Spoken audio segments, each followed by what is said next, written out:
سانپ کا ڈسا اتنا نہیں تڑپتا جتنا غیبت کا ڈسا ہوا انسان تڑپتا ہے. پھر سانپ میں اتنا زہر نہیں ہوتا جتنا اس گندی زبان میں زہر ہوتا ہے. شیر کا پنجہ اتنا نہیں پھاڑتا جتنا یہ 2.5 انچ کی زبان گوشت کو چیر پھاڑ کے رکھ دیتی ہے.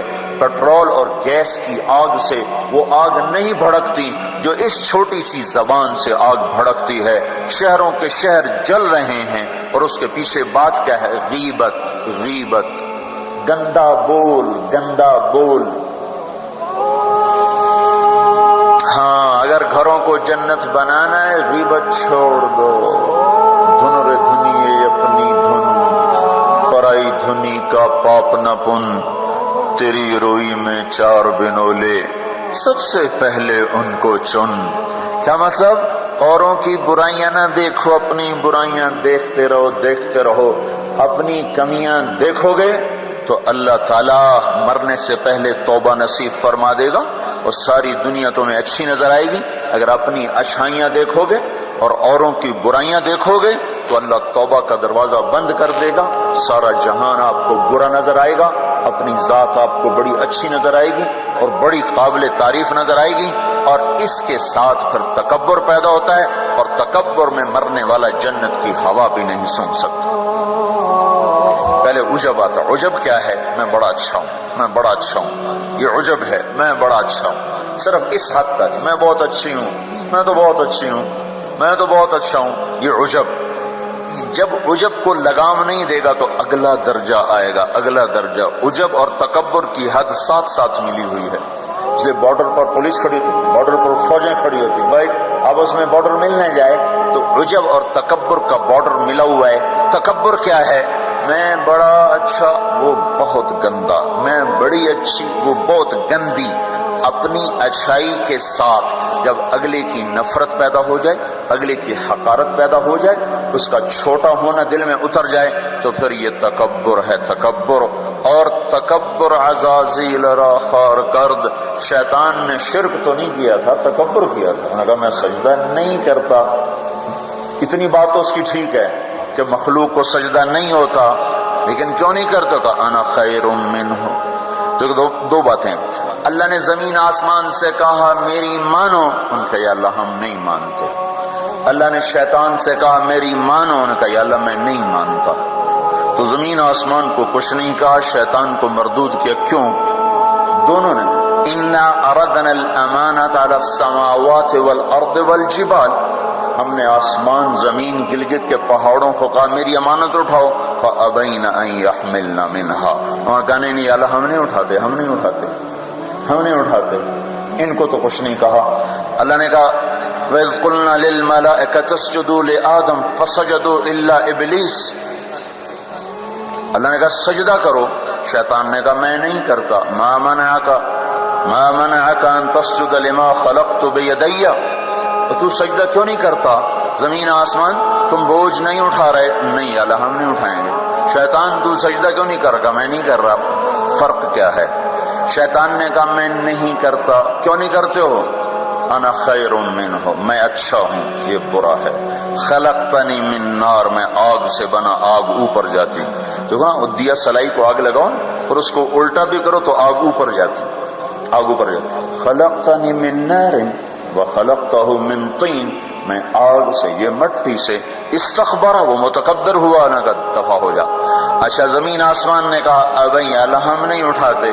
اللہ کہا کیوں؟ واشفقنا منها، یا اللہ ہمیں تیرا ڈر لگتا ہے، یا اللہ ہمیں تیرا خوف ہے کہ ہم تیری امانت اٹھا نہیں سکیں گے. یا اللہ ہماری ہمت نہیں کہ ہم تیری امانت. واشفقنا منها، وہ ڈر گئے کہ یا اللہ ہمارا بس کا نہیں ہے.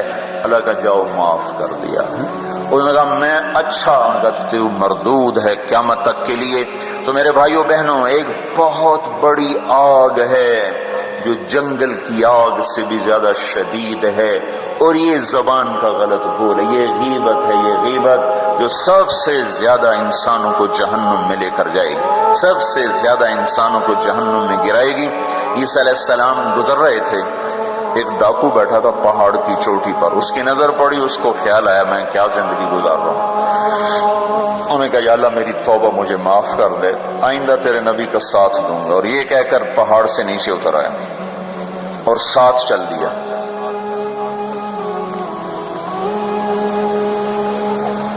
ایک آدمی عیسیٰ علیہ السلام کے ساتھیوں میں سے، اس نے پیچھے مڑ کے دیکھا تو وہ ڈاکو، تو جو نیک لوگ ہوتے ہیں نا، نیک لوگ، ان کے لاشعور میں اپنا اچھا ہونا اترا ہوا ہوتا، ہم بڑے اچھے ہیں۔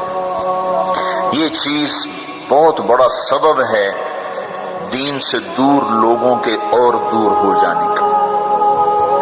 جنید جمشید گلوکار ہے، گانا گانے والا، اب ماشاءاللہ توبہ کر لی ہے، مجھ سے بڑی داڑھی ہے، مجھ سے بڑی پگڑی باندھتا ہے۔ 6 سال ہم اس کے پیچھے پھرتے رہے۔ جب اللہ نے اس کو توبہ کی توفیق دے دی تو اس نے مجھ سے کہا میں صرف اس وجہ سے ان راہوں پہ چلا کہ تم نے مجھے حقیر نہیں سمجھا اور نفرت کا اظہار نہیں کیا، اور دوسرا کبھی فتویٰ نہیں سنایا کہ تو حرام کھاتا ہے، حرام ہی تو کھا رہا ہے، یہ ہم نے کبھی منہ سے نہیں کہا تو حرام کرتا ہے، حرام کھاتا ہے۔ سنتے رہے سنتے رہے سنتے رہے، چلتے رہے چلتے رہے۔ 6 سال کے بعد خود ہی توبہ کر لی، 3 چلے بھی لگا دیے اور داڑھی بھی رکھ لی اور چلے بھی لگ گئے اور کتنے حج ہو گئے، اور اس کے پیچھے کیا تھا؟ صرف محبت۔ اس کے گناہ کا اس کو تانا نہیں دیا۔ تو یہ جو تانا دینا ہوتا ہے یہ اور لوگوں کو دین سے دور کرتا۔ تو اس آدمی نے عیسیٰ علیہ السلام کے ساتھی نے یوں دیکھا اور بڑی حقارت سے کہا ہاں بڑے آئے ہیں، یہ جو نیک لوگ ہوتے ہیں نا، نیک پاک پاک پاک عورت، پردے دار عورت، کوئی آ گئی ایسی بیچاری تھوڑی سی اعمال میں ڈھیلی تو اس کو بڑی ایسے نفرت کی نظر سے دیکھتی، آپ بڑی نیک حاجن بنتی، اس کو ایسی نظر سے دیکھتی۔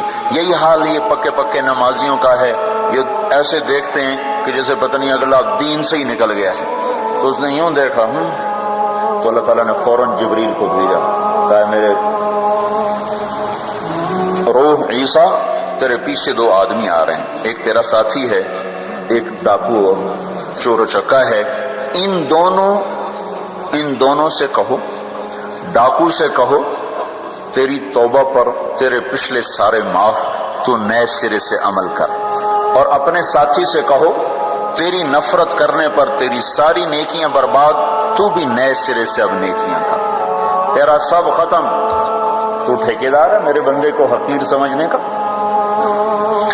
تو میرے بھائی اور بہنوں، ہمارے گھروں میں آگ ہے، آگ، اور وہ آگ چولہے کی آگ سے تیز ہے، پیٹرول گیس کی آگ سے تیز ہے، اور وہ غیبت کی بھڑکائی ہوئی آگ ہے۔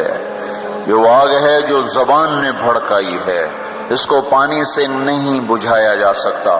تمہارا گلگت کا خوبصورت بہتا ہوا دریا، یہ سارے کا سارا روک کر گلگت کے اوپر ڈال دیا جائے تو بھی یہ آگ ٹھنڈی نہیں ہو سکتی۔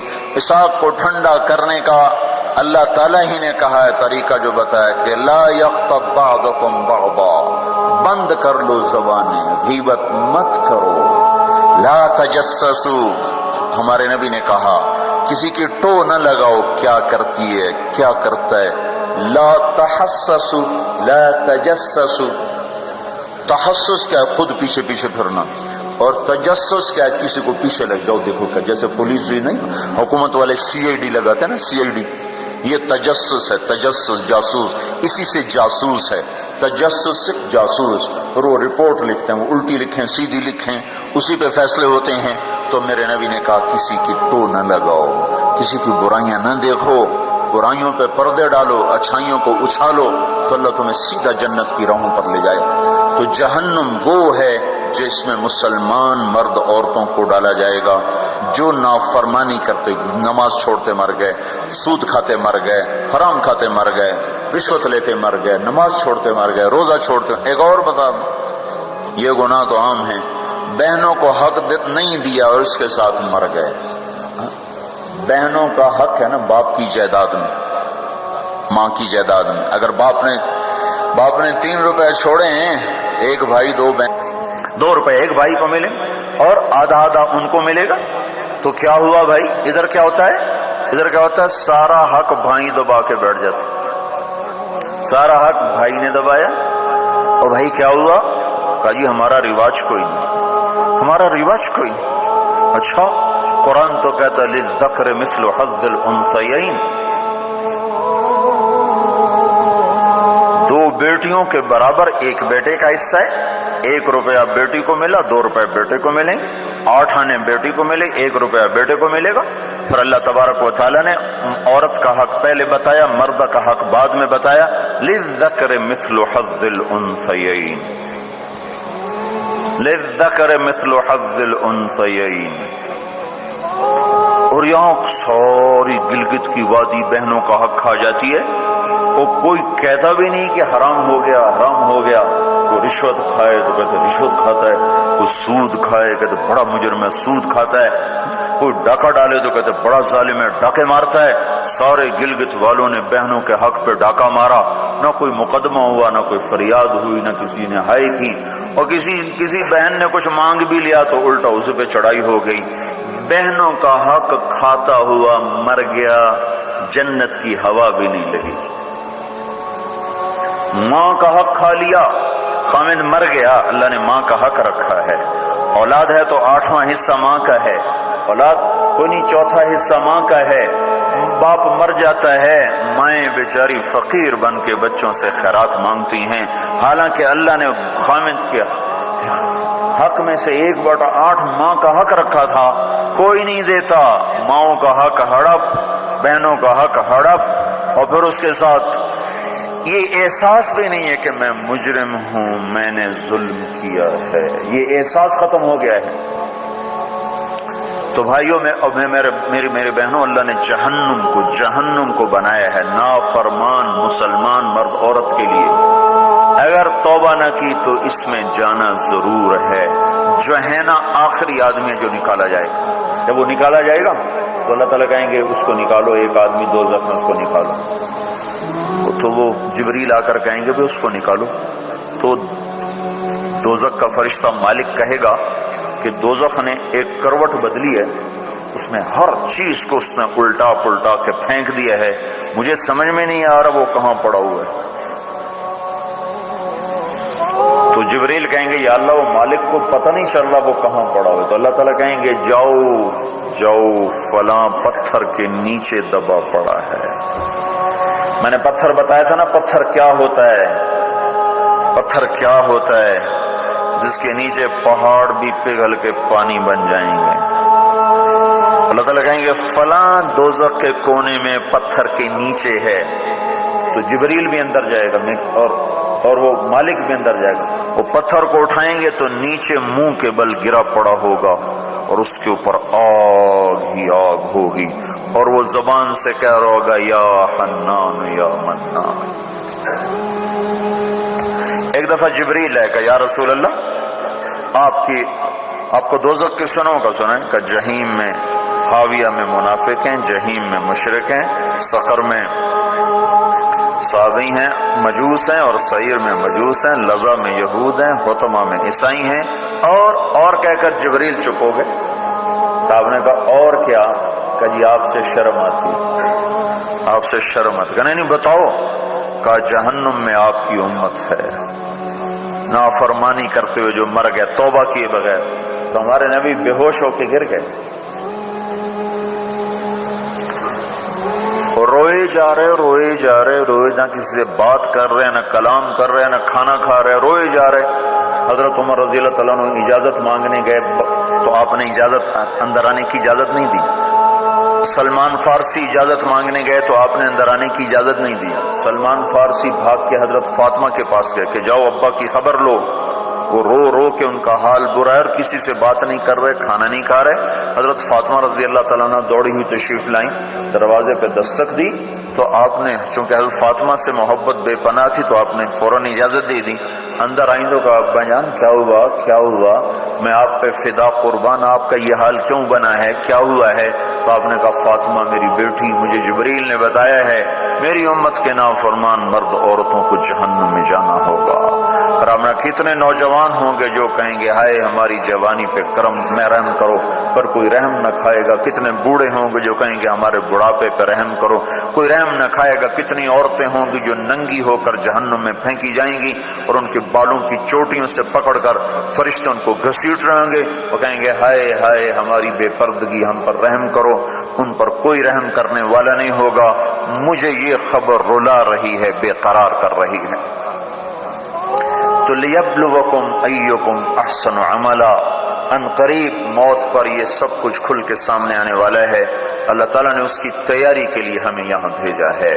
ہم آزاد نہیں ہیں، اللہ اس کائنات کا بادشاہ ہے، زندگی موت کا نظام بنایا اور عزت اور ذلت کا نظام بنایا، جنت اور جہنم کا نظام بنایا، عرش فرش زمین آسمان چاند تاروں کا نظام بنایا، اور دنیا اور آخرت کی ساری عزتوں تک پہنچانے کے لیے حضرت محمد صلی اللہ تعالی علیہ وسلم کو رہبر بنا کر، ہادی بنا کر، قیامت تک کے آنے والے انسانوں کے لیے رہبری کا طریقہ دے کر آپ نے مدینے مکے کی پہاڑیوں سے آپ کو چاند بنا کے، سورج بنا کے آپ کو طلوع فرمایا، اور پھر قیامت تک کے لیے سورج چمکتا رہے گا، یہ چاند چمکتا رہے گا، نہ یہ گھٹتا ہے اور نہ اس پر کوئی گہن لگتا ہے، نہ اس پر کوئی داغ آتا ہے، نہ اس میں کوئی آگ ہے۔